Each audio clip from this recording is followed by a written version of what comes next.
Say you love me, say you love me, oh na na na. Say you love me, say you love me, say you love me, say you love me, oh na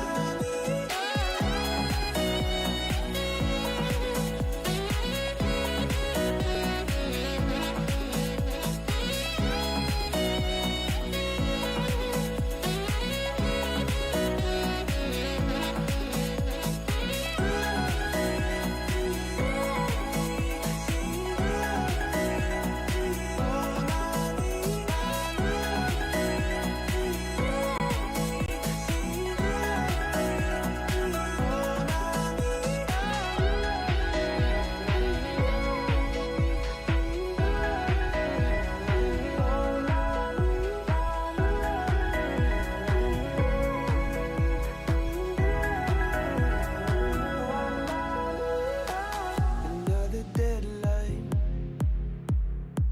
Been working all night. Imagination fuels my creation. Press on the gas, going fast, cause I'm running out of time.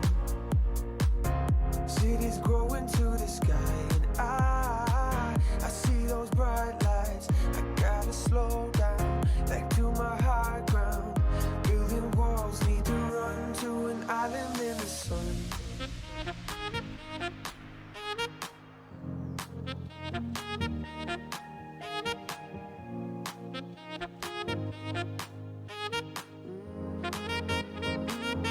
To an island in the sun.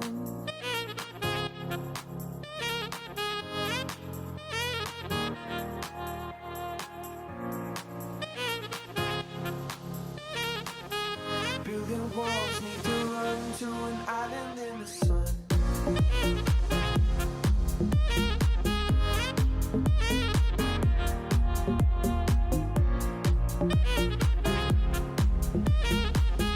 Building walls, need to run to an island in the sun.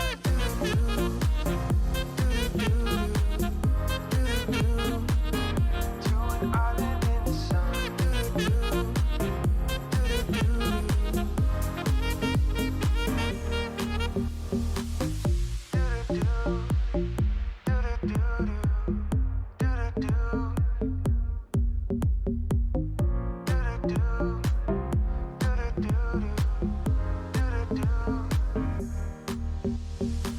The happy faces, everyone's chasing.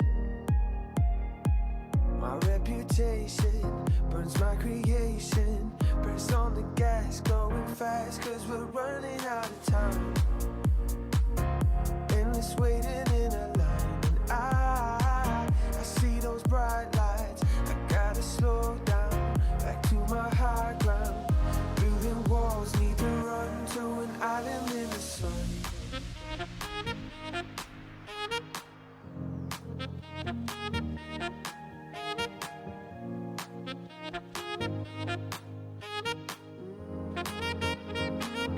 To an island in the sun.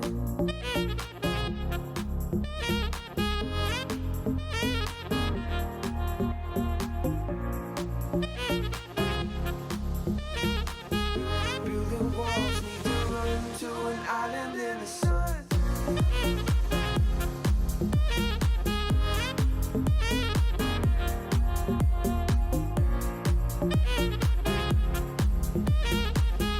Building walls, need to run to an island in the sun.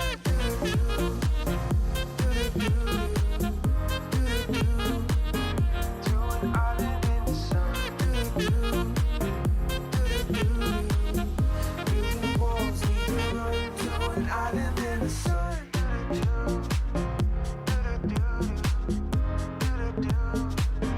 To an island in the sun.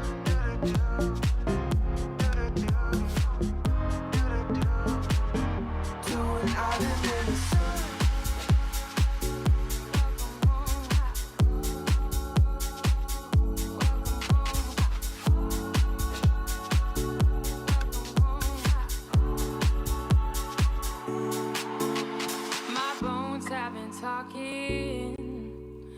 feel the blood in my veins.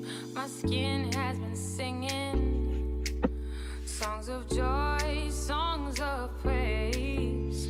My eyes have been loving, love.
Buenos días, a nombre de BCI Corredor de Bolsa le doy la bienvenida, mi nombre es Cristian Garcés, a esta charla tributaria del día de hoy.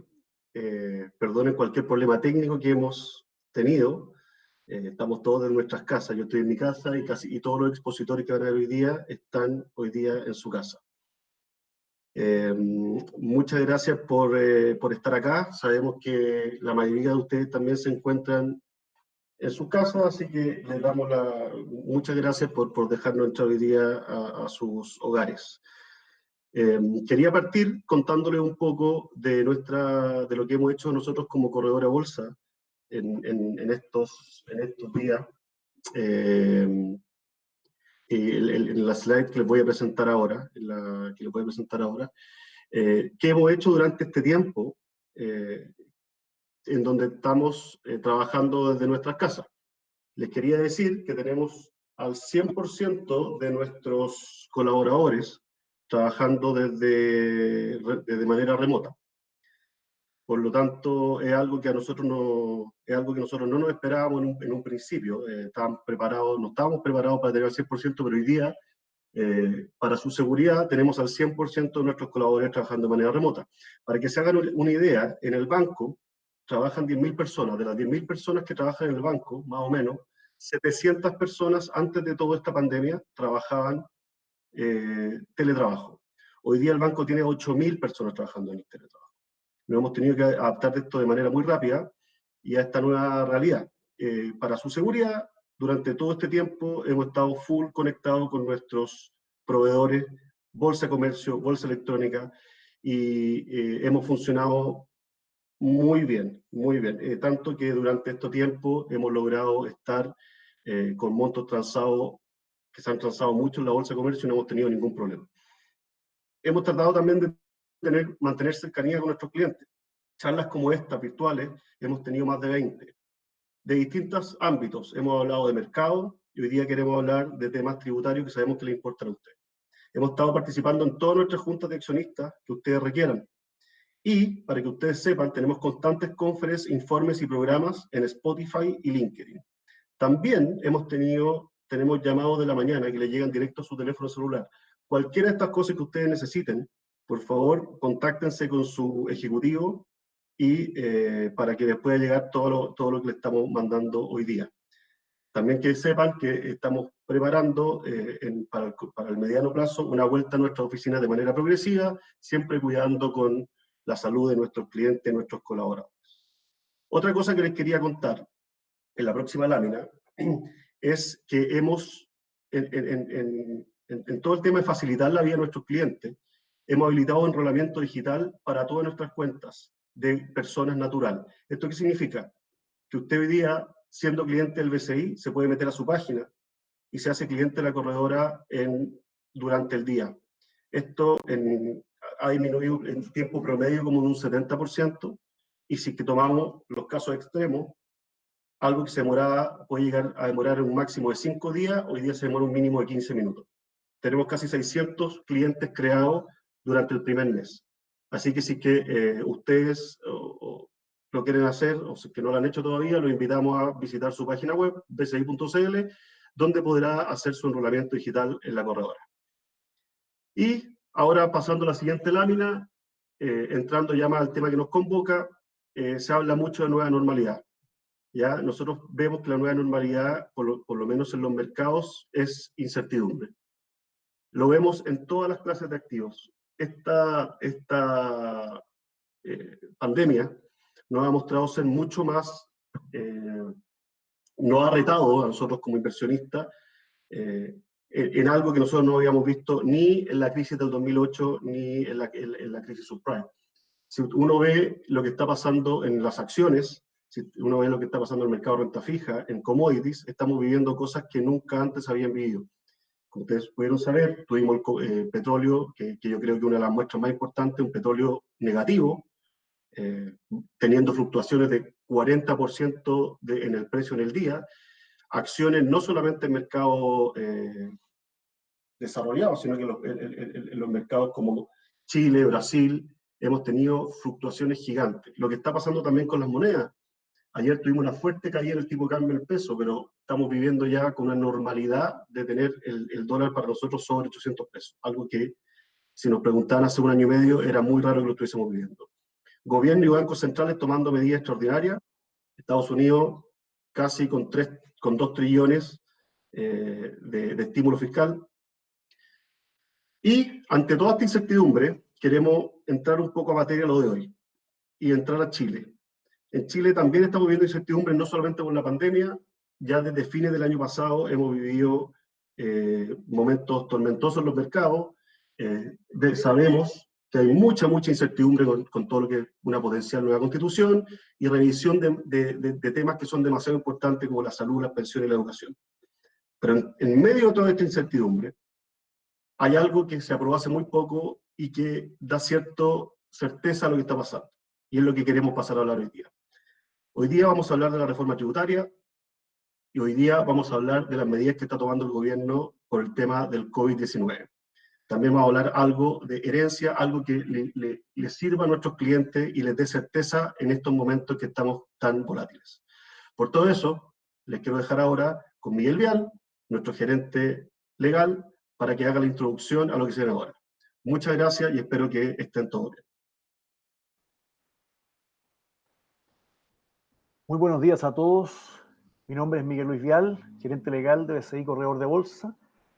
Les doy a todos la más cordial bienvenida a esta charla preparada especialmente para ustedes, que en esta ocasión versará sobre la reforma tributaria, la última reforma tributaria aprobada por nuestro Parlamento y las medidas de esta naturaleza que ha tomado el gobierno como consecuencia de la pandemia por el COVID-19.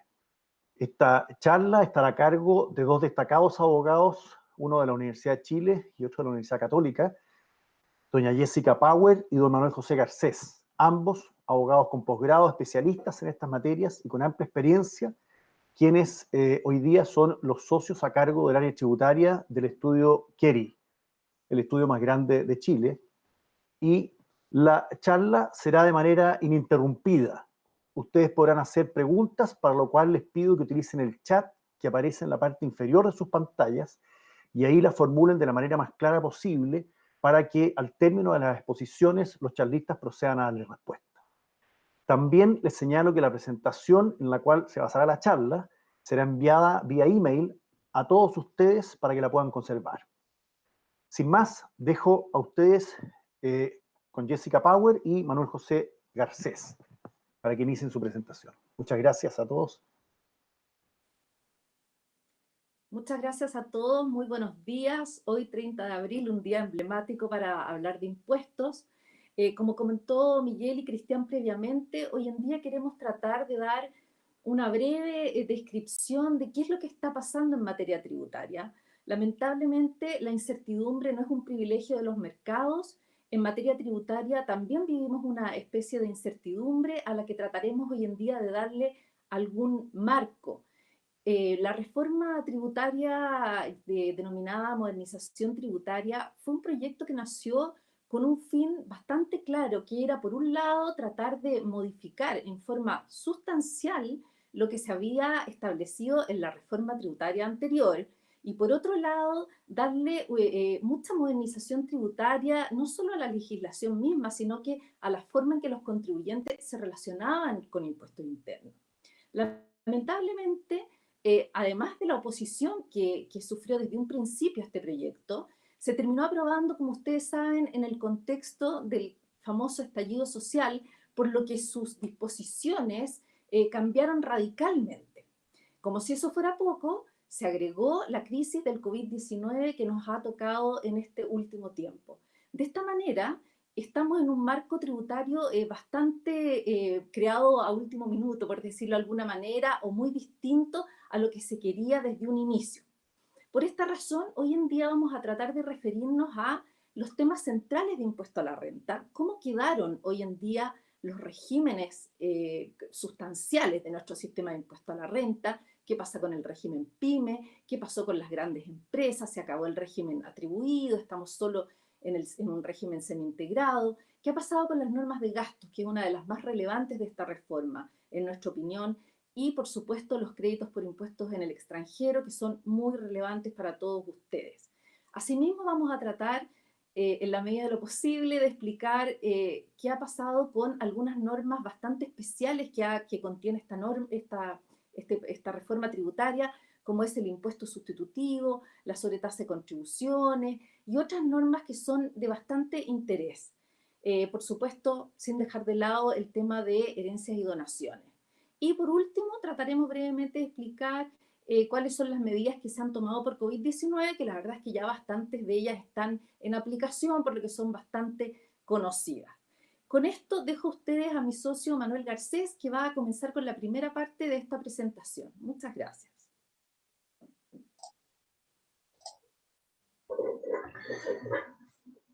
Buenos días, muchas gracias Cristian y Miguel por la presentación y Jessica. Saludo a toda la gente que se puede conectar desde la casa en estos días tan especiales. Estamos muy contentos de poder hacer esta charla hoy. Como comentaba Jessica, bueno, el proyecto de ley que fue ingresado en agosto del 2018, a 5 meses de haber asumido el segundo gobierno del presidente Piñera al mando, tenía un caballito de batalla que tenía que ver con volver a una integración completa del sistema tributario. Eso era algo que se pedía imperiosamente del sector privado, y el gobierno del presidente Piñera había recogido eso incluso en su campaña presidencial. Efectivamente, la oposición tuvo restricciones y limitaciones a reintegrar el sistema tributario completamente, y por lo tanto, desde el primer inicio del proyecto de reforma de agosto del 2018 se discutió ese tema. El proyecto de reforma original tuvo varias modificaciones, incluía 2 o 3 indicaciones dentro del año 2019, hasta que finalmente se llegó a un acuerdo de entendimiento tributario. Ese acuerdo de entendimiento tributario, si ustedes recordarán, fue firmado en los turbulentos días de diciembre del año pasado, entre medio, o una vez ya apaciguado un poco el tema de la crisis social, pero estuvo muy enfocado en terminar cualquier régimen que favoreciera una menor tributación a las mayores empresas o a los mayores patrimonios, y además incluyó nuevos tramos de impuestos para personas con alto patrimonio, como lo vamos a explicar a continuación.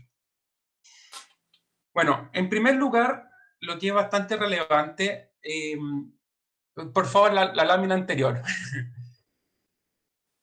Ahí, gracias. Bueno, se elimina, como comentaba Jessica, el régimen de renta atribuida. El régimen de renta atribuida fue aquel ingresado por la reforma del 2014, que era la reforma de la presidenta Bachelet, y estuvo vigente durante los años comerciales 2017, 2018 y 2019. El régimen de renta atribuida era aquel en donde la empresa pagaba un impuesto y luego atribuía esas mismas rentas a sus socios o accionistas, independiente que éstas no sean distribuidas efectivamente. Bueno, no voy a latear con ese régimen porque ya no existe. Hoy día, bajo la ley actual, tenemos como régimen principal un régimen semi-integrado, que era el mismo que teníamos previamente, en donde hay una tasa de impuesto corporativo que paga la empresa operativa de 27%. Ese impuesto se paga sobre las rentas netas en abril de cada año, y la tributación a nivel de los socios o accionistas solamente se gatilla en base a retiros efectivos. Por lo tanto, en la medida que la sociedad no distribuya esas utilidades, solamente se devenga el impuesto corporativo y el impuesto final queda diferido a cuando las utilidades se distribuyan a los socios o accionistas finales. La particularidad de este régimen es que una vez distribuidas las utilidades y recibidas por los socios o accionistas, ellos deberán determinar sus impuestos finales y para ello podrán contar con el impuesto corporativo como crédito. Pero como es un sistema semi-integrado, el crédito no será del 100%, sino que será únicamente del 65% del impuesto pagado a nivel operativo. Eso conlleva que la carga tributaria final a la cual puede estar expuesto un socio o accionista final de una sociedad operativa llegue hasta el 44,45%.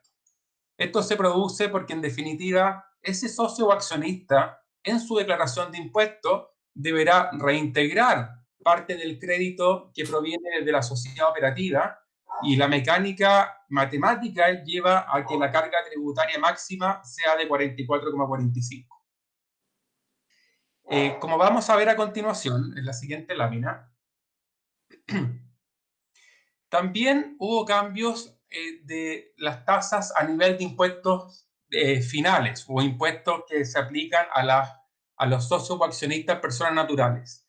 Así, vemos que el impuesto global complementario, que es el impuesto individual de las personas naturales, se le incorporó un nuevo tramo.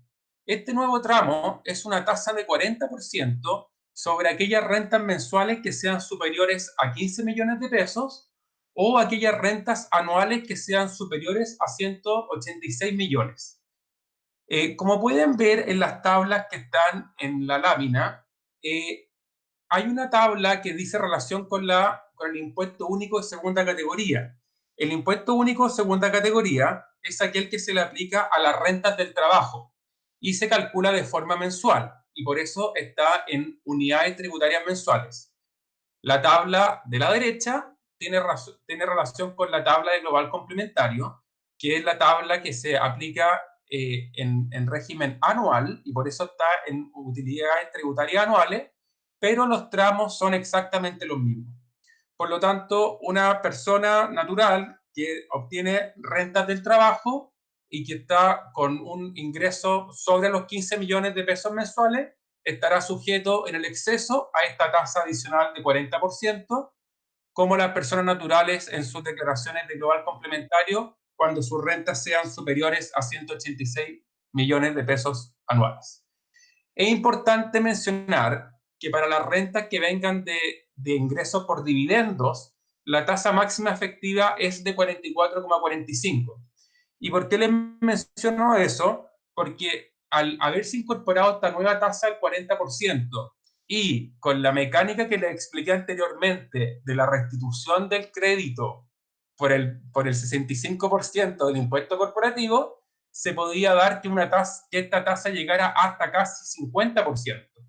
Bueno, eso fue expresamente solucionado en la ley y se limitó la tasa máxima efectiva al ingreso por dividendos a 44,45%. Como vemos en la siguiente lámina, se incorporó, y de manera bastante consolidada en una letra del artículo 14 de la Ley de la Renta, un régimen PYME. Este régimen PYME viene a ser una alternativa al régimen general que les comentaba anteriormente.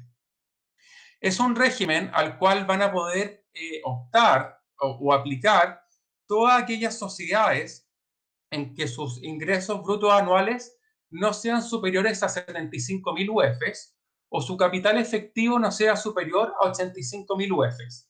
Ya les voy a explicar cómo se debe calcular estos límites. Pero es importante considerar que este sistema PYME es un sistema 100% integrado y que la tributación a nivel de los accionistas opera en base a retiros efectivos. Entonces, se parece o tiene características similares al régimen atribuido, porque en definitiva es 100% integrado y además tiene una tasa de impuesto corporativo de 25%, pero la tributación a nivel de los socios queda pendiente a los retiros que se realicen y no se produce este efecto de atribución que tenía el sistema antiguo. Yendo a la forma en cómo se calculan los límites para poder acceder al régimen PYME, es importante considerar que en las rentas anuales del límite de las 75.000 UFs se van a considerar también los ingresos de entidades relacionadas. Para este efecto es importante entender que son entidades relacionadas las que establece el Código Tributario en una nueva definición que se incluyó en esta misma reforma tributaria.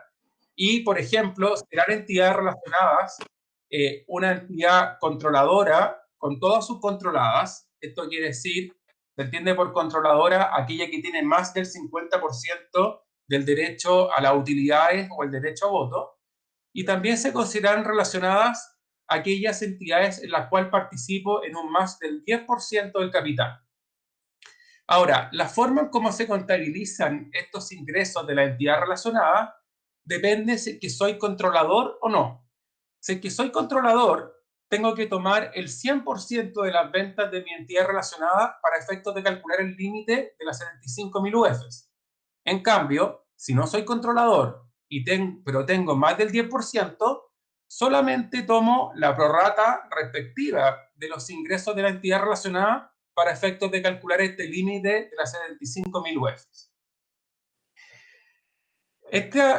Para poder acogerse al régimen PYME, es necesario que la sociedad, que la empresa, se dedique primordialmente a un giro operativo. Esto quiere decir que tiene que ser una empresa con chimenea, con producción, con ventas, y está limitado la participación o el monto de los ingresos que puede tener de otro tipo de rentas que son consideradas más pasivas, como por ejemplo podrían ser las rentas inmobiliarias o de capitales inmobiliarios, la participación en contratos de asociación o cuentas en participación, así como la tenencia en acciones, derechos sociales o cuotas de fondo. Este tipo de inversiones que son de carácter más pasivo solamente pueden representar hasta un 35% de los ingresos brutos de la sociedad para seguir acogiendo al régimen PYME. Finalmente, el régimen PYME también tiene la posibilidad de optar a un régimen de transparencia tributaria. El régimen de transparencia tributaria establece que la sociedad no va a estar afecta a impuestos de primera categoría, sino que serán sus socios o accionistas quienes reconocerán en sus declaraciones de impuestos personales los ingresos del negocio en común. Para esto se requiere que todos los accionistas y socios de esa sociedad sean personas naturales. Por lo tanto, no podrán optar al régimen de transparencia optativa aquellas sociedades operativas que tengan como socio o accionista a una persona jurídica. Como podemos ver en la siguiente lámina, los principales beneficios del régimen PYME son una reducción de tasa de los pagos provisionales mensuales que puede ser del 0,5% o 0,25%, dependiendo del volumen de ventas que tengan. Si que están bajo las 50.000 UF anuales de venta, pueden optar a un régimen de PPM fijo de 0,25%. Si es que está en el tramo entre 50.000 a 75.000 UF, tienen una tasa fija de PPM de 0,5%. Asimismo, las entidades pymes pueden optar a un régimen de contabilidad simplificada. Esto reduce de forma significativa los libros y los registros tributarios que la sociedad deberá contar. Además, podrán las entidades pymes reconocer sus ingresos y deducir sus gastos sobre una base percibida o pagada, y por lo tanto no deberán reconocer sus ingresos sobre una base devengada, lo que producía un efecto de iliquidez en las empresas pymes, pero la contrapartida es que no podrán llevar a gasto aquellos montos que no se encuentren pagados en el ejercicio. Como les comentaba, se liberan de varios registros tributarios, como son el registro de rentas empresariales, que fue el que sustituyó al querido FUT. Tampoco tendrán que llevar corrección monetaria y otro tipo de registros tributarios. A su vez, las pymes podrán optar a un régimen de depreciación instantánea respecto de bienes del activo fijo que adquieran, lo cual viene a ser un buen alivio para efectos de determinar su base imponible a fin de año en aquel año en que hayan hecho una inversión importante en activo fijo. Es importante señalar que además esta ley de reforma tributaria incluyó un incentivo al ahorro para empresas con ingresos brutos anuales inferiores a 100.000 UF.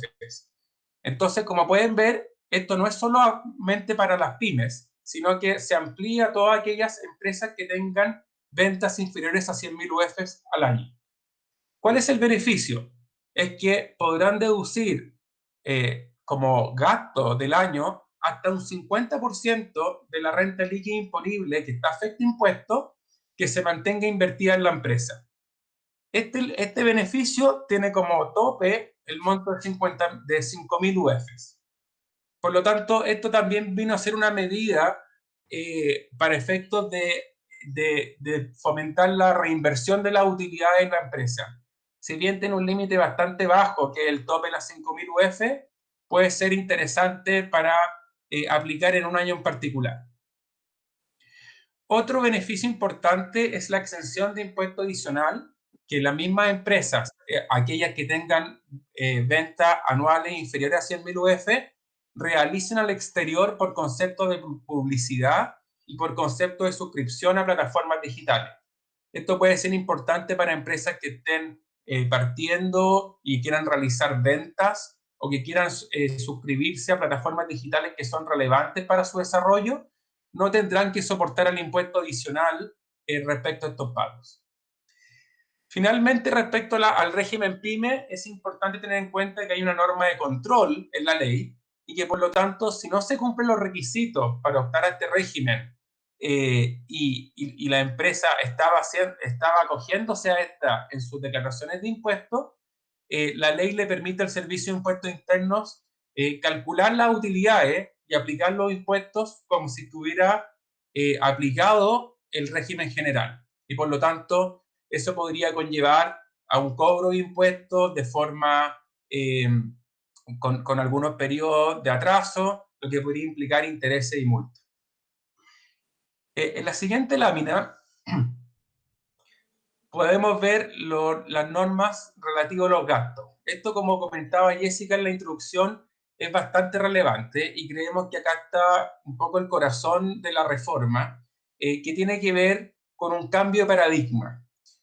Como ustedes se habrán dado cuenta en su relación con el Servicio de Impuestos Internos, los que han tenido esa experiencia, el Servicio de Impuestos Internos aplicaba de forma muy estricta la norma relativa a los gastos y exigía que los gastos fueran estrictamente obligatorios, inevitables, y estuvieran estrechamente vinculados a una actividad que genere renta. Y por lo tanto, habían gastos que eran totalmente necesarios para el desarrollo de un negocio, pero que a ojos del Servicio de Impuestos Internos podían ser evitados o eran gastos superfluos y por lo tanto no podían ser deducidos para efectos tributarios. Bueno, la nueva ley modificó la definición de gasto. Y la nueva definición de gasto establece que será gasto necesario aquel que tenga la aptitud de generar renta en el mismo o futuros años y se encuentre asociado al interés, desarrollo o mantención del giro. Como pueden ver, en esta nueva definición se flexibiliza el concepto de gasto y se permite aquello como gasto, aquellos desembolsos que tengan la aptitud de generar aquella renta, independiente que no sean del mismo periodo, independiente que pueden ser un gasto que puede generar su resultado en ejercicios futuros, o independientes de que no sean estrictamente obligatorios para el desarrollo del negocio a ojos del Servicio de Impuesto Interno. Es importante revisar los cambios a los gastos específicos que introdujo la ley. Para esto vamos a revisar algunos de ellos. Respecto al gasto por castigo de incobrables, antiguamente la norma exigía que las empresas agotaran todos los medios de cobro respecto a un incobrable para poder castigarlo tributariamente. Eso era una situación bastante incómoda, porque si que alguien tenía un crédito por, digamos, 30 millones de pesos, podía gastarse más plata en los honorarios de los abogados en conseguir agotar los medios de cobro que en obtener el pago efectivo del deudor. Y por lo tanto, la nueva ley lo que hizo es que permite castigar como incobrable aquellos créditos con partes no relacionadas que se encuentren impagos por más de un año. Eso va a ser un cambio bastante relevante. Otro tema relevante tiene que ver con la depreciación acelerada. Para aquellos contribuyentes con ingresos inferiores a 100.000 UF anuales, se va a permitir una depreciación acelerada en donde la vida útil del activo ya no se reduce en 1/3, sino que se reduce en 1/10. Esto es un gran cambio porque, por ejemplo, una inversión en activo fijo de un inmueble que cuesta 100 millones de pesos, voy a poder reducir la vida útil de ese inmueble, digamos, de 20 años a 2 años. Y por lo tanto me voy a poder llevar a resultado el costo del inmueble como depreciación en 2 años en vez de 20. Asimismo, se establece un régimen de depreciación instantánea en donde voy a poder llevarme a gasto el 50% del costo de los bienes adquiridos entre octubre del 2019 a diciembre del año 2021. Esto no está limitado a empresas con ingresos inferiores a 100.000 UF, por lo tanto, este es un régimen para todo tipo de contribuyentes. Este régimen de depreciación instantánea aplica en un 100% para aquellas inversiones que se hagan en la región de la Araucanía. En la siguiente lámina podemos ver lo relativo a la deducción de gastos relacionados con gastos laborales. Se flexibiliza también la deducción de gastos de este tipo, los que tienen que ver con movilización, alimentación, viáticos, indemnizaciones, etcétera, lo cual permite al empleador poder incurrir en estos gastos sin estar preocupado de que después serán considerados como un gasto rechazado. Esto es importante, que estos gastos laborales vayan en beneficio de la sociedad, de la empresa y de los trabajadores que ahí trabajan. Otro punto relevante tiene que ver con el sueldo patronal. Si ustedes recordarán, bajo el régimen antiguo, una sociedad estaba muy limitada para contratar a sus socios o accionistas. Bueno, eso se eliminó y actualmente se va a poder contratar como trabajador a los socios o accionistas o incluso a los cónyuges, convivientes civiles o hijos de los socios o accionistas y pagarles un sueldo de mercado en la medida que aquellas personas cumplan un rol sustantivo en la empresa y no sean simplemente una estructura para evitar el pago de impuestos. Otro gasto relevante tiene que ver con los pagos en virtud de transacciones judiciales o extrajudiciales, que tienen que ver con aquellos pagos que las partes acordaban realizar para evitar un juicio futuro. Antiguamente estos gastos eran considerados gastos rechazados y afecto un impuesto multa, porque la ley me exigía a llegar a una sentencia en un juicio para ver quién tenía la razón en esa controversia. Bueno, actualmente en una transacción, los pagos que se realicen podrán ser llevados a cabo. Finalmente, respecto a los gastos, les comento que se considerarán como gastos necesarios también aquellos que se realicen por una exigencia medioambiental o en favor de comunidades para la ejecución de un proyecto. Y esto es un tema muy relevante porque antiguamente se daba la paradoja que la autoridad medioambiental o la autoridad regulatoria me exigía hacer un pago, ya sea a la comunidad o a mis clientes, y esos pagos además estaban afectos a un impuesto multa. Por lo tanto, la empresa quedaba completamente dañada en su situación. Esto se vino a corregir con esta norma. En la siguiente lámina vamos a comentar lo relativo a los créditos por impuestos pagados en el extranjero. Esto es un tema muy relevante para ustedes, para aquellos de ustedes que tienen inversión en el extranjero, y tiene que ver con la forma en cómo van a poder utilizar como crédito los impuestos que pagan en las distintas jurisdicciones donde tienen su inversión contra sus impuestos a pagar en Chile. Bueno, la reforma tributaria vino a agrupar las normas de créditos pagados, los créditos por impuestos pagados al extranjero, en un artículo, pero sigue haciendo la distinción respecto a aquellos países con convenio como de aquellos países sin convenio con doble tributación con Chile. Los países con convenio para evitar la doble tributación con Chile otorgan crédito respecto a cualquier tipo de rentas que sean obtenidas en aquellos países contra los impuestos en Chile. En cambio, los países sin convenio, como es el caso de Estados Unidos, solamente otorga crédito contra los impuestos que hayan soportado algunas rentas en aquellos países, como serían los dividendos, los ingresos por intangibles, los servicios profesionales y las rentas del trabajo. Pero es importante considerar que en los países sin convenio, como Estados Unidos, se deja fuera la posibilidad de utilizar como crédito los impuestos que se hayan pagado en aquellos países sobre intereses o ganancias de capital, lo cual puede ser relevante para inversiones financieras. El crédito se otorga sobre aquellos impuestos que se hayan aplicado directamente en la remesa a Chile, como también aquel que indirectamente haya soportado dichas rentas en la sociedad operativa, y por lo tanto se puede ir a buscar el impuesto corporativo que soportó la inversión. Este crédito se puede utilizar contra el impuesto de primera categoría a determinar en Chile, como también el impuesto de segunda categoría, que es aquel que aplica sobre las rentas del trabajo, y también contra el impuesto global complementario, que es el impuesto individual de las personas naturales. El tope máximo del crédito que se podrá utilizar es 35%, y esto ya no depende si son países con o sin convenio tributario. Esto queda uniformado a 35%. Se establece una obligación, y esto es bastante relevante que lo tengan en cuenta, de inscribirse en el registro de inversiones extranjeras que tiene el Servicio de Impuestos Internos.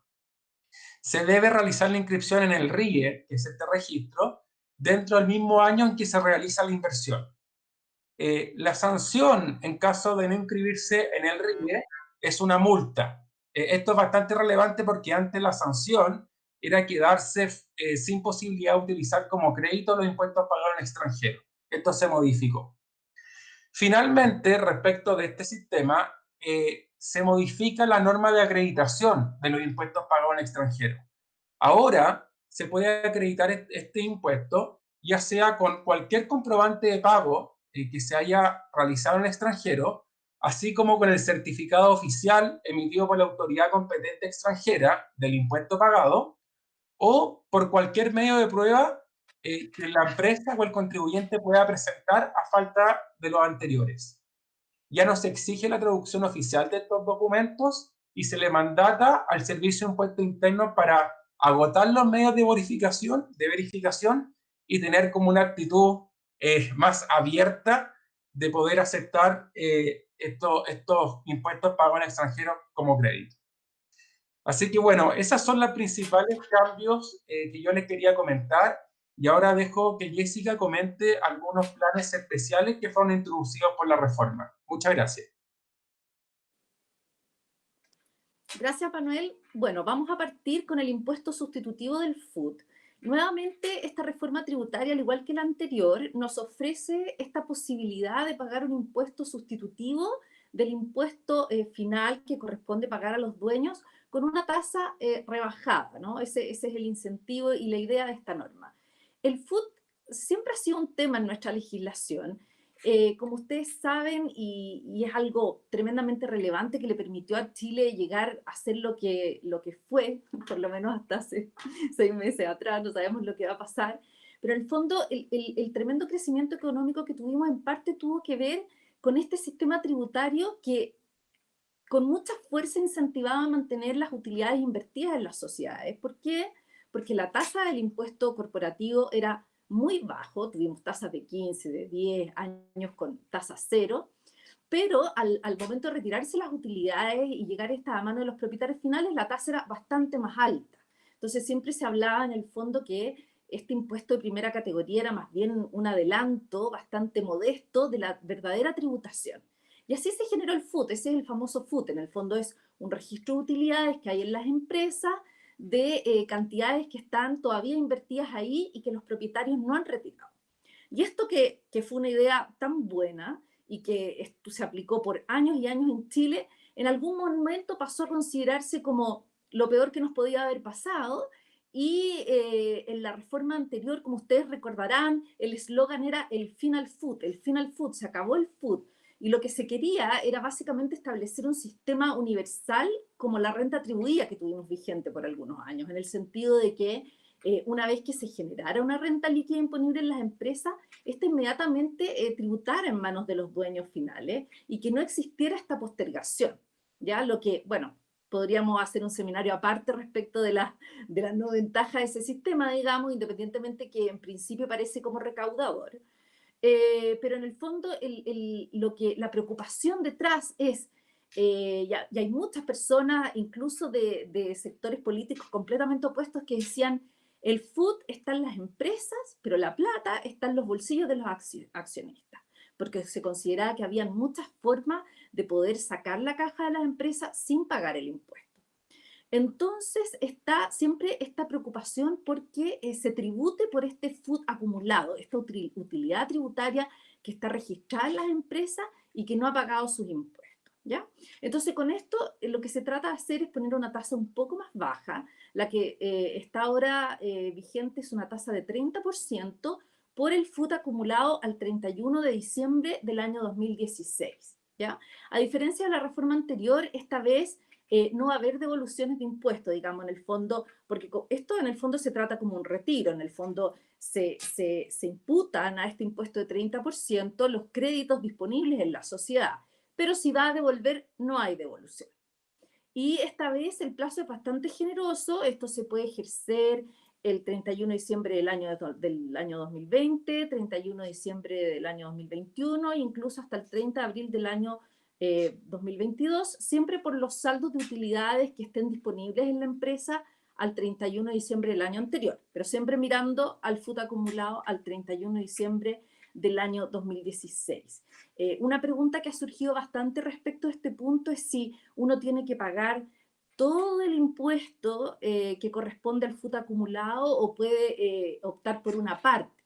En el fondo, ¿qué pasa si en realidad yo tengo unos recursos disponibles en la empresa, quiero gastarlos, pero no quiero pagar por sobre todo el FUT, porque la verdad es que es una parte marginal? Bueno, la ley expresamente permite que esto se postule a hacerlo por sobre todo o parte del FUT, no es necesario ir a todo, ¿ya? Yo creo que esta es una norma que vale la pena analizar para las personas que están en tasas por sobre el 30% y que tienen buenos créditos en sus registros FUT. Es muy importante tener en cuenta que una vez que se paga este impuesto, uno podría decir que se genera una especie de fund que se puede retirar en cualquier momento. La norma tributaria chilena establece órdenes de imputación, es decir, yo no puedo retirar las cantidades que más me convienen. Hoy voy a ir a estas cantidades que tienen un crédito mayor porque voy a pagar menos impuestos. No, esto es por orden. Sin embargo, cuando uno paga el impuesto sustitutivo al FUT, puede retirar esta cantidad cuando uno quiera, en cualquier momento. Se salta el orden de imputación. Así que creemos que es una norma bastante interesante de considerar para aquellos que tienen tremendas cantidades de FUT acumulados en su empresa y que lamentablemente es un problema que se arrastra y que no se termina nunca, digamos. O sea, en el fondo, incluso si uno llega al término de giro, tiene que pagar impuestos por estas cantidades, no hay escapatoria. Así que una norma a considerar interesante que apareció en esta última reforma. El tema de la siguiente lámina es la sobretasa de impuesto territorial. Bueno, muchos de ustedes saben que esto fue algo que salió muy a última hora en el contexto de la polémica del impuesto a los más ricos, a los súper ricos, el impuesto patrimonial, que los que tienen más paguen más. Y salió esta propuesta que básicamente implica una sobretasa al impuesto territorial por la propiedad sobre inmuebles. La verdad es que, bueno, esta norma fue muy criticada porque en el fondo, ¿quién dice que la riqueza está determinada por la propiedad de inmuebles? Hay muchos inmuebles que tienen un valor superior al de adquisición simplemente por el transcurso del tiempo, pero no hay gente que se haya hecho más rica, y a eso se responde, bueno, la verdad es que los inmuebles es la única riqueza que no puede desaparecer, entonces hay que focalizarse en esta. Esto fue lo que salió. La verdad es que hay que estar atentos en este tema, como es bastante evidente. Es difícil pensar que esto va a quedar acá. Es probable que venga una arremetida importante con respecto al impuesto a la riqueza. Yo no he escuchado mucho en qué términos hasta este momento, pero seguramente viene una segunda parte. Esta no resultó ser tan gravosa. Ahí nosotros les pusimos la tabla. Esto se acumula. La idea original era por inmueble, ahora es acumulativo, son los avalúos fiscales de los inmuebles acumulados por RUT, por propietario en el fondo, por sobre los 400 millones de pesos, con las tasas progresivas que ustedes pueden ver ahí. Este es un impuesto que se genera en el fondo el 1 de enero respecto del avalúo fiscal del año siguiente, y se paga en términos prácticos con la cuota de contribuciones de bienes raíces en los mismos términos. Bueno, esto no se aplica para las pymes, ni tampoco para inmuebles de fondos de inversión. Hay que también considerar acá que para los que paguen este impuesto y sea relevante para ellos, que esto va a tener el mismo comportamiento o tratamiento que las contribuciones de bienes raíces, es decir, cuando califiquen para hacer gasto o califiquen para hacer crédito, van a tener ese mismo tratamiento. También quisimos poner acá en el siguiente tema qué va a pasar con las sociedades familiares y los retiros desproporcionados. Acá hay una norma muy novedosa en esta reforma que viene un poco a hacerse cargo, no sé si de tan buena manera, pero se hace cargo de un problema casi histórico, podríamos decir, o de una ventana histórica de planificación, que es en el fondo qué pasa cuando en una sociedad en que los dueños son relacionados, incluyendo relación por razones de familia, hay retiros de utilidades que no son proporcionales al capital, a la participación en el capital que cada uno de estos miembros tiene. Esta era una de las formas que más usadas para poder de alguna manera, por una parte, cumplía dos objetivos. Por una parte, reducir el global complementario de las personas que más ingresos generaban en un grupo familiar o un grupo de personas determinado, y por otro lado, también evitar el tema del impuesto a la herencia, porque se incluía a los hijos y los hijos hacían retiros que por supuesto que no se relacionaban necesariamente con su participación en esta participación, me refiero efectiva, real, más allá del capital. Y con esto, en el fondo, estos hijos iban haciendo de un patrimonio que finalmente no pagaba impuesto a la herencia y bajaba significativamente el impuesto global complementario del padre o de la madre o de ambos. Incluso años atrás no nos temblaba la mano en que estas personas que no generaban necesariamente los ingresos, alguno de los cónyuges o los hijos teniendo un porcentaje muy menor de participación, recibieran un porcentaje en el retiro de las utilidades muy superior a ese porcentaje de participación, normalmente en un vehículo de sociedad de responsabilidad limitada que permite esta flexibilidad con la explicación del caso. Mire, este año la verdad es que mi hijo contribuyó tremendamente en la generación de ingresos de esta sociedad por 1, 2, 3, 4. Bueno, eso es un tema que Impuesto Interno le ha preocupado muchísimo siempre, y ahora quedó establecido como que el Servicio de Impuestos Internos va a tener facultades para revisar, para en el fondo cuestionar la forma en que se distribuyeron estos retiros cuando no hay razones económicas, financieras, patrimoniales o administrativas que justifiquen un reparto en forma desproporcionada al capital de cada uno. Entonces, a nosotros nos ha llamado mucho la atención la forma en que quedó esta, porque pareciera ser, por la forma en que está escrito, en que entonces, si el reparto se hace en proporción al capital, ¿estamos seguros?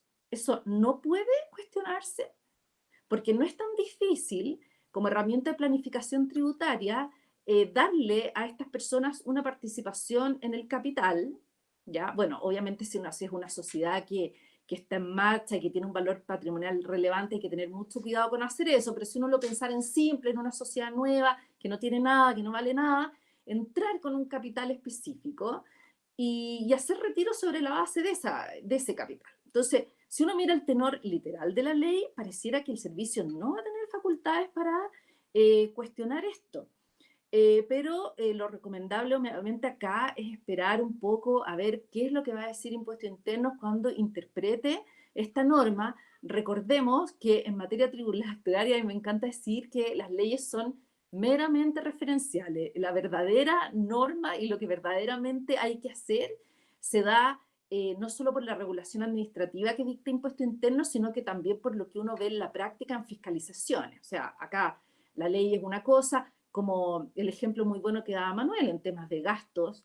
La ley tributaria no tenía ningún problema, pero hubo que reformarla en virtud de la práctica permanente, sostenía que tuvo Impuestos Internos de interpretar que era un gasto aceptado, interpretación de la cual los tribunales hicieron eco, o sea, construyeron doctrina como si estuviéramos en un sistema anglosajón, construyeron doctrina. Entonces, recomendación de razonabilidad, ver qué va a pasar con esta norma, pero no obstante eso podría ser una ventana bastante interesante. Ahora, la sanción que establece la norma es bien drástica, en el fondo, cuando no existan estas razones financieras, económicas, patrimoniales o administrativas que justifiquen este reparto en desproporción al capital, nos remite al artículo 21, que tiene una sanción de 40%. O sea, hay que tener cuidado con esto. Después tenemos otras medidas interesantes que se las voy a comentar muy brevemente. Básicamente tenemos acá el tema de las sociedades de inversión que se solucionó de una vez por todas, porque muchos de ustedes deben estar familiarizados con esta tremenda polémica que partió entre que la Corte decía que las sociedades de inversión pagaban patente, después la misma Corte decía que no pagaban patente, las municipalidades les daba lo mismo, cobraban la patente, se metió la Contraloría. Bueno, fin de la discusión, las sociedades de inversión pagan patente. O sea, ya está en ley, esto puede ser tremendamente cuestionable, pero así está y hay que empezar a pagar la patente y no tratar de seguir. Yo he visto casos muy, muy complejos en que los pagos, ustedes saben que las sanciones son muy altas, entonces al final terminas pagando mucho más que el impuesto adeudado. Ojo con eso. Los fondos de inversión privados les dieron acá un golpe exigiendo un mínimo de 8 aportantes no relacionados entre sí, y que ninguno pueda tener más de un 20%. Esto es crónica de una muerte anunciada, según lo que todo el mundo habla. Se dijo mucho que en esta reforma los fondos de inversión privados se acababan, o sea, se acababan en términos del beneficio tributario que tienen, que es que los FIP no pagan la primera categoría. En el fondo, cuando hay un retiro, se paga todo, el impuesto final y la primera categoría, que es un tremendo beneficio. Mucho se habló de que se iban a acabar, había gente que lo daba por hecho, no se terminó el beneficio, pero se hizo un poco más complejo. Ahora, igual acá hay una nueva pregunta, al igual que en los retiros desproporcionados, porque cuando hablamos de relaciones en los FIP, estamos hablando de ley de mercado de valores, la ley no se refirió expresamente a las relaciones familiares en este caso, así que acá también vamos a tener que ver, porque si los familiares no se consideran relacionados, bueno, podrían ser tan difícil calificar con un FIP. Respecto de los DFL2, se terminó con esta posibilidad que tenían las personas de tener dos comprados, digamos, y otros que uno pudiera adquirir por herencia. Había una tesis de que, bueno, si un DFL2 se adquiere por herencia, como que yo no lo quería adquirir, por decirlo de alguna manera, y no podía igualmente gozar de sus beneficios, ahora son 2 y 2. Esto es bastante lamentable. Si pudiéramos hacer un breve comentario, al mercado inmobiliario se le ha dado muy duro en la reforma de Bachelet, y ahora se sigue con esto. Ha cambiado radicalmente. No es materia de este seminario, quizás podríamos hacer otro, pero entró el IVA en el tema de los inmuebles, perdimos la exención a la ganancia de capital, o sea, está muy, muy golpeado ese sector, a nuestro juicio. En materia de impuesto a la herencia y donaciones, se trató de hacer, de ayudar. Acá nuestro impuesto es bastante anacrónico en algunos aspectos. Se trató de mejorar. Hay una cosa que es rescatable, que es la que estamos viendo exactamente en esta lámina, que es que se trató de evitar con una doble tributación bastante injusta que se generaba, bueno, y que en algunos casos se va a seguir generando, con el sistema hereditario que tenemos en Chile. Puesto que, como los cónyuges en Chile son herederos, cuando fallece uno, el otro hereda y paga impuesto a la herencia, por supuesto. Y cuando ese cónyuge sobreviviente a su vez fallece, esa porción de la herencia que heredó de su cónyuge pasa a manos de sus herederos, y esos herederos vuelven a pagar impuestos. Entonces ahí hay un patrimonio que paga impuestos 2 veces, lo que es bastante poco equitativo desde un punto de vista tributario. Entonces lo que establece ahora la norma es que si transcurren 5 años entre la muerte de uno y otro, esa porción no va a volver a pagar impuestos. Ahora, todos nos quedamos pensando, ¿por qué 5 años? ¿Ya? Algunos de las postulan la tesis de que, mira, es 5 años porque en más de 5 años el patrimonio pudo haber cambiado muchísimo, pudo haber una tremenda plusvalía. Está bien, pero eso también se podría haber solucionado de otra manera, diciendo que la plusvalía sí paga, por ejemplo. Pero el patrimonio estanco no debería pagar impuestos 2 veces, ¿ya? Pero es un avance, y probablemente esto siga en desarrollo. Ahora, bueno, no hay un muy buen ambiente para... se podría decir que el que hereda es rico, entonces no sé qué tan buen ambiente hay como para modificar esto, pero es un primer paso. Esto claramente no es la solución del problema. La siguiente medida que se tomó en impuestos a la herencia, que la tenemos en la siguiente lámina, yo me atrevo a decir que simplemente no sirve para nada, que básicamente es la posibilidad de pagar el impuesto a la herencia en cuotas, ¿ya? Se estableció una posibilidad de pagar 3 cuotas anuales con un interés del 1,5% mensual. Súper, súper bueno el crédito. Entonces, acá, esto no entender nada, perdón, esto es una opinión personal, pero las herencias que nos tocan ver a nosotros son, en el fondo, esto es como cuando escuchábamos durante el verano, no sé quiénes tuvieron la mala fortuna de leer, al igual que yo, este proyecto que trataron de hacer de que no se va a poder heredar por sobre cierto monto, la herencia va al fisco, que yo decía, esto es como si la herencia fuera un cofre con monedas de oro, ¿no? Entonces, saco unas moneditas de oro del cofre y pago el impuesto a la herencia. Esa no es la realidad. Son empresas, no hay liquidez, y realmente, como la tasa nuestra es bastante alta, hay que pensar que por sobre el $1.000.000 la tasa marginal es de 25%, y normalmente no hay liquidez para pagar ese impuesto. Ahí hay que recurrir a crédito. Ahora, vamos a querer seguir recurriendo a la banca, porque si lo que amablemente nos ofrece el fisco es de un interés del 1,5% mensual, la verdad, no sé mucho para qué va a servir esto. Pero bueno, uno tratando de ver el lado positivo, por lo menos el tema está en la agenda, ¿no? Yo creo que eso es un avance. Sabemos que acá hay un tema, y ojalá que podamos ver medidas un poco más fuertes y más claras sobre este punto. Otro tema interesante en tema de impuestos a las herencias y donaciones es que se estableció la posibilidad de pagar, en el fondo, de hacer una donación libre de impuestos y libre de insinuación.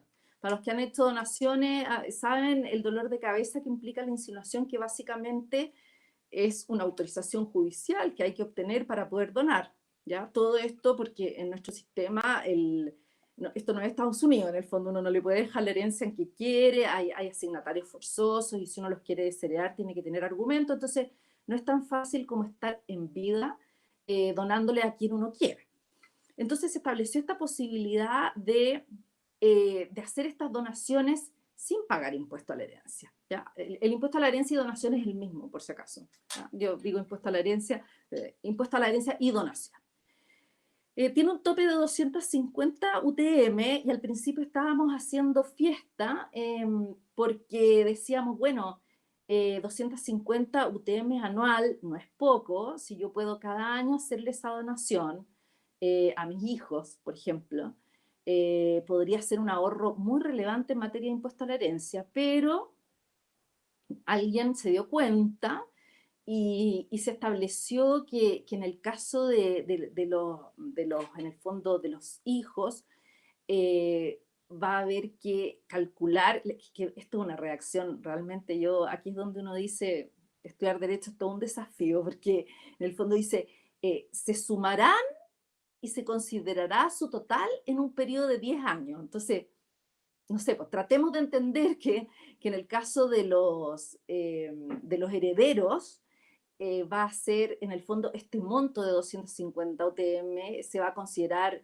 no anualmente, sino que en un máximo de 10 años, con lo que ya no resulta tan interesante, pero de todas maneras acá hay que esperar lo que diga nuevamente la regulación administrativa de impuestos internos porque no quedó claro, pero todo indica que fue eso. En el fondo no queremos permitir que a razón de 12 millones y medio de pesos se puedan transferir libre de impuestos a los hijos, a los herederos en el fondo, porque puedes terminar traspasando un porcentaje muy relevante de tu patrimonio sin pagar impuestos. Y además que obviamente volvemos a lo mismo, esto no es popular en estos momentos, en el fondo, que los que tienen algo que heredar puedan no pagar el impuesto.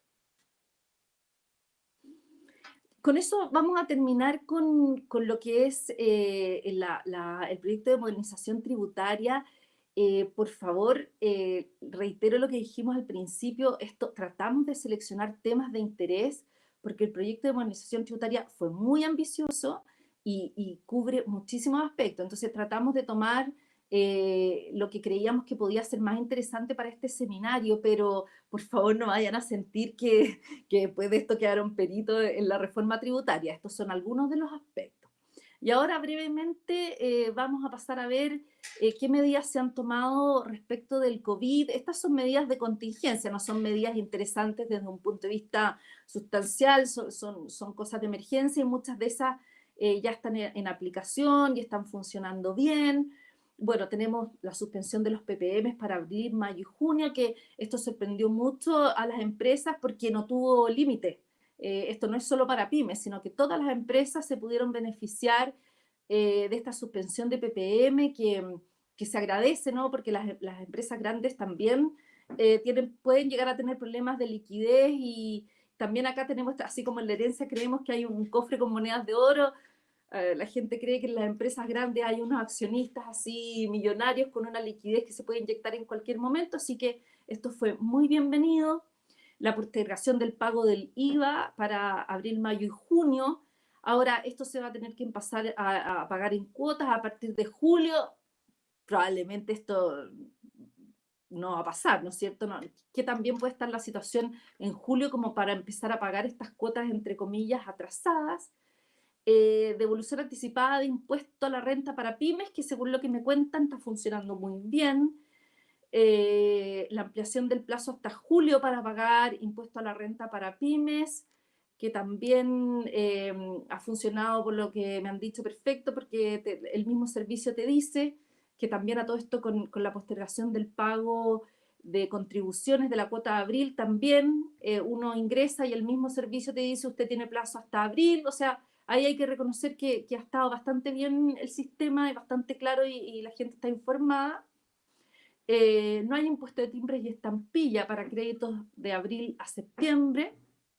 Esto hay que aprovecharlo de todas maneras. En la siguiente lámina podemos ver algunas otras medidas del COVID que, bueno, hay esto también me dijeron que está funcionando, que en el fondo la retención aplicada en los meses de enero y febrero a trabajadores independientes se las devolvieron y que la están devolviendo efectivamente.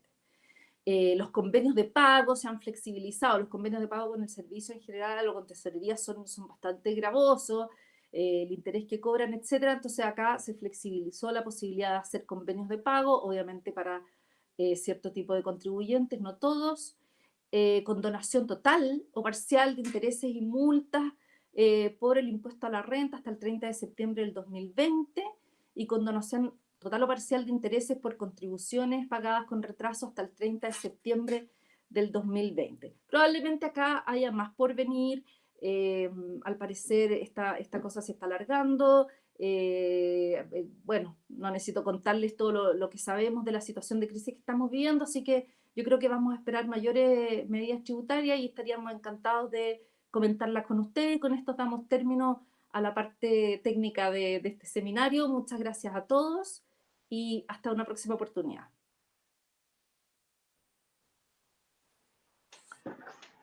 Bueno, hemos llegado a la etapa de las preguntas. Antes les quiero reiterar que la presentación va a ser enviada a su correo electrónico para que estén tranquilos, no van a dejar de tenerla y la van a poder conservar. Las preguntas que se hicieron en general son reúnen ámbitos bastante parecidos, así que voy a hacer un resumen de algunas para avanzar más rápido. La primera pregunta versa sobre qué se considera grandes empresas y básicamente si las sociedades de inversión aplican como grandes empresas independientemente de su capital o no. Esa es la primera pregunta. Bueno, me imagino que esta pregunta viene de la existencia de los regímenes tributarios, en donde distinguíamos un régimen para, llamémoslo, grandes empresas y un régimen para pymes. Y por lo tanto se entiende como gran empresa aquella que no califica como pyme. Y como veíamos en la presentación, las pymes son aquellas que tienen ventas anuales en promedio inferiores a 75.000 UF o que su capital es inferior a 85.000 UF. Es importante entender que en el límite de las ventas, de los ingresos, hay que considerar los ingresos de las partes relacionadas. Por lo tanto, una sociedad de inversión podría llegar a ser pyme, pero yo veo dos limitaciones. Una sociedad de inversión normalmente tiene el 100% o un monto relevante de sus activos como inversiones pasivas. Y veíamos que las inversiones pasivas para las pymes solamente pueden estar limitadas a un 35% de sus ingresos. Entonces, esa es la primera limitación. Y la segunda limitación que veo yo es que si es que las inversiones que tienes aguas abajo, una sociedad de inversión, son superiores a las 75.000 UF, también estaríamos limitados para acceder al régimen PYME. Como concepto general, me atrevería a decir que el régimen PYME no está diseñado para una sociedad de inversión, está diseñado para una sociedad operativa que tiene las ventas o el capital inferior a los límites que antes señalábamos, y por lo tanto, para que una sociedad de inversión califique, tendría que darse una serie de particularidades que serían difíciles de conseguir considerando como una estructura clásica de sociedad de inversión. Muchas gracias, Manuel José. La segunda pregunta, yo creo que fue respondida, esta pregunta fue hecha antes de que ustedes pasaran, Manuel José, contar esta materia, pero no está de más reiterar la respuesta, que es ¿qué pasa con los retiros en exceso que venían de años anteriores? Hay una tasa que se aplica ahí, pero hago la pregunta igual, es una pregunta bastante práctica, al hueso.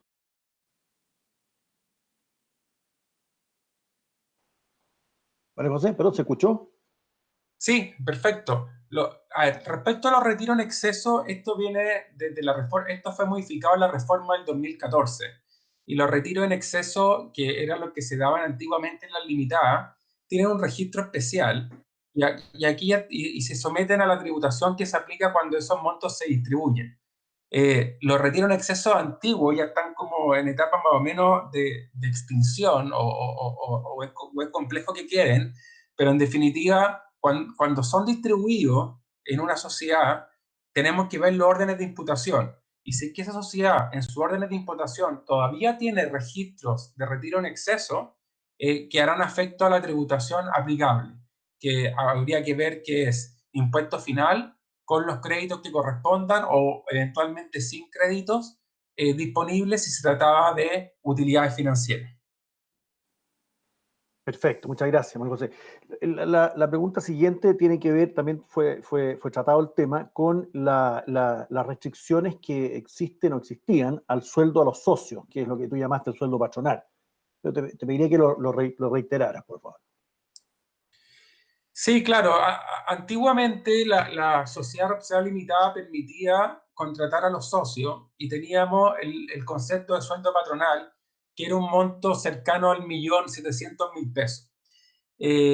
Por sobre eso, el Servicio de Impuesto Interno consideraba que era un gasto rechazado o que no era permitido pagarle un sueldo mayor al socio. Y además, esa misma regla la aplicábamos cuando estábamos frente a sociedades por acciones. Como no teníamos una norma expresa en las sociedades por acciones, teníamos la preocupación de que el Servicio de Impuesto Interno quisiera aplicar la regla del sueldo patronal a las SPA.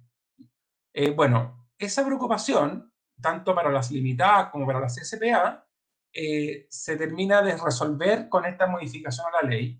Y hoy día una sociedad puede contratar a sus socios, personas naturales, a los cónyuges, a los hijos o a los parientes, y el test ya no va a ser si es que cumple o no el monto del sueldo patronal, sino que va a ser un test más sustantivo. Va a ser, bueno, ¿es razonable que esta sociedad contrate a su socio como empleado, como trabajador, por ejemplo, para cumplir un rol de gerente general?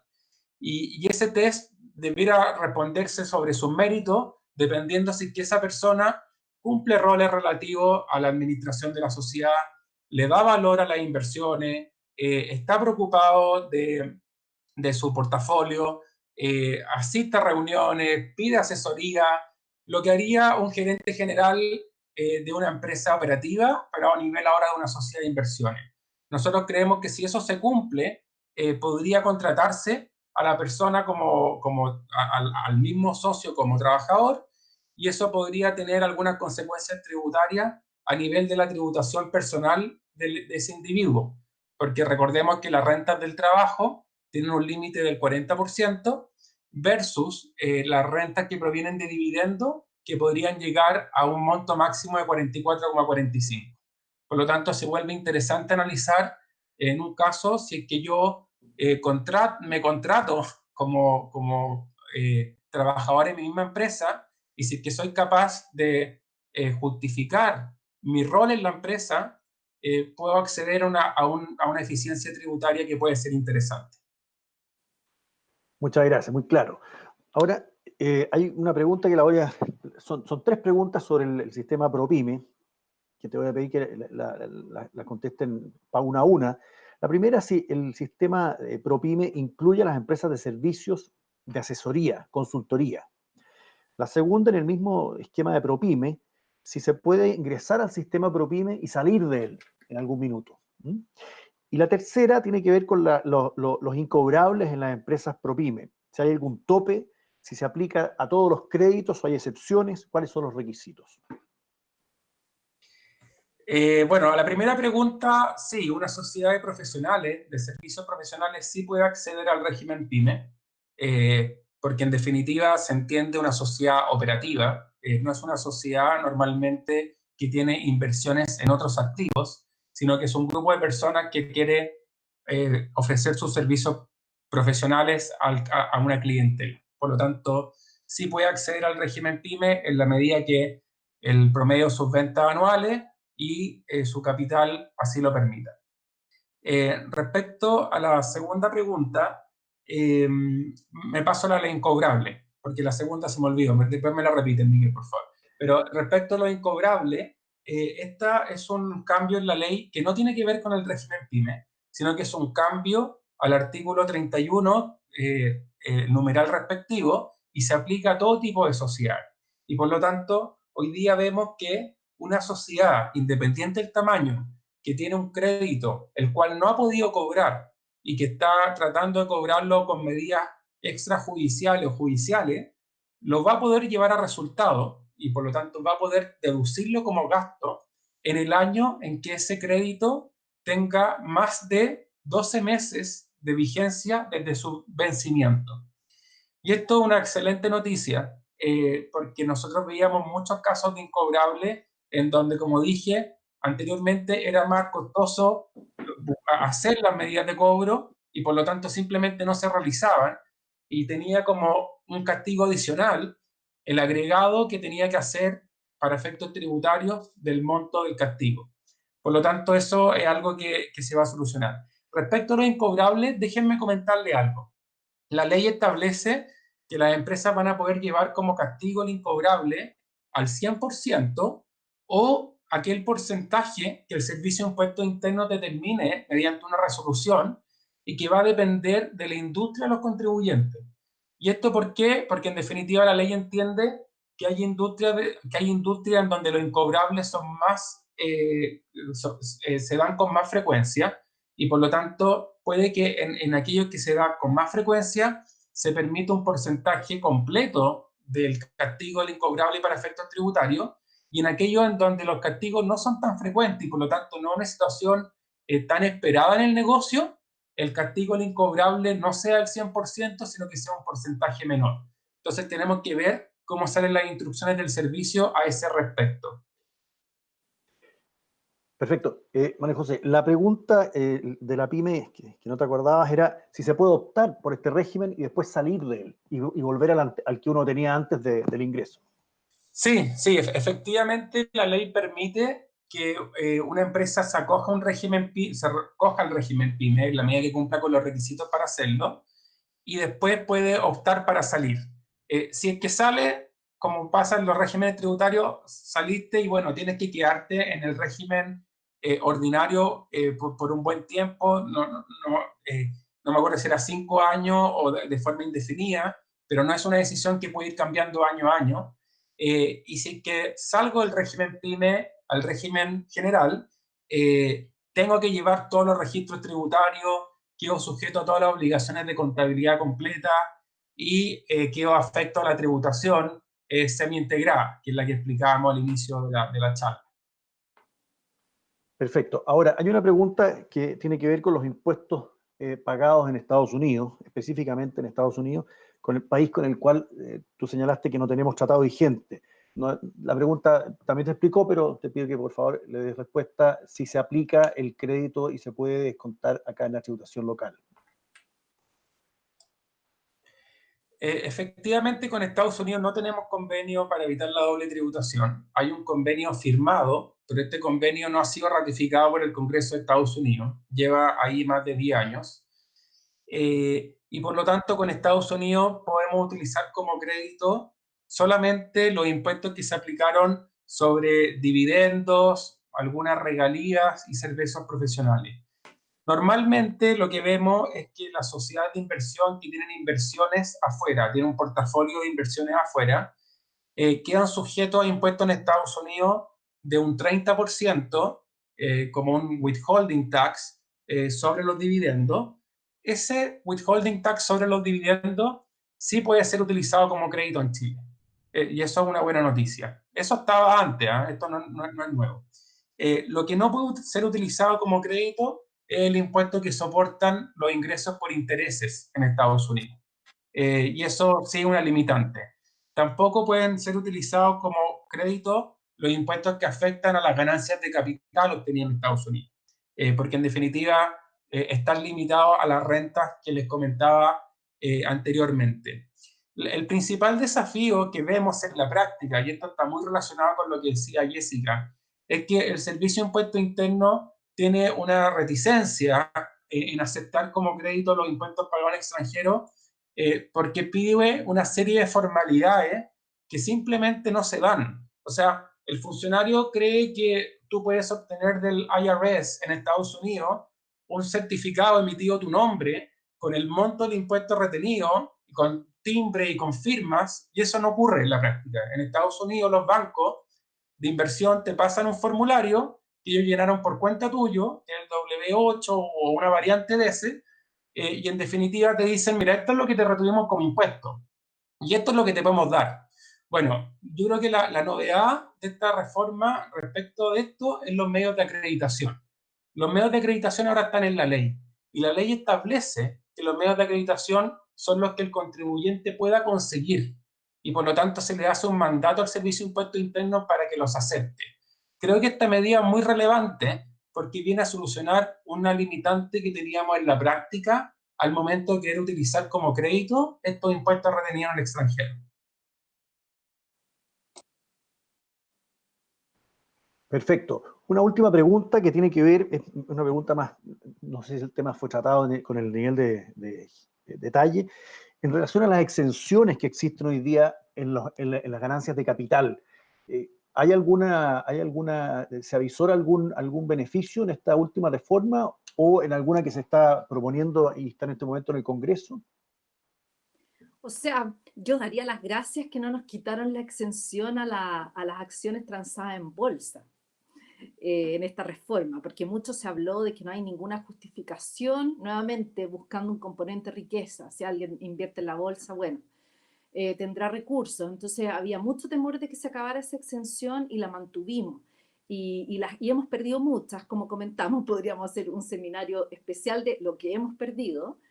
Yo no veo en el futuro cercano que las exenciones aumenten. Yo creo que han salido muchos artículos de personas que creen que los impuestos van a subir y una forma de subir impuestos es terminar con muchas exenciones, de las pocas que nos quedan. Sí, Miguel, complementando eso, te comento que Hacienda creó una comisión de expertos a nivel mundial, según lo anunciaron ellos, para revisar las exenciones y las franquicias tributarias que tiene nuestro sistema. Entonces, tal como comentaba Jessica, sería esperable ver que algunas exenciones o algunas franquicias se revisen, por ejemplo, las del FIP o los de Fondo de Inversión Público, y por lo tanto la tendencia que vemos es que el tema de la exención y la franquicia van hacia el otro sentido, o sea, de limitarlas cada vez más. Una pena. Queda muy claro, muchas gracias. Bueno, finalmente damos las gracias a Jessica Power, a Manuel José Garcés por la excelente presentación que nos hicieron y también agradecemos a todos ustedes por la asistencia a nuestra invitación y esperamos verlos pronto en una nueva charla de BCI Corredor de Bolsa sobre algún otro tema interesante. Espero que tengan un buen día, que pasen un buen momento con sus familias en sus hogares y que tengan un muy buen fin de semana. Hasta luego, muchas gracias a todos.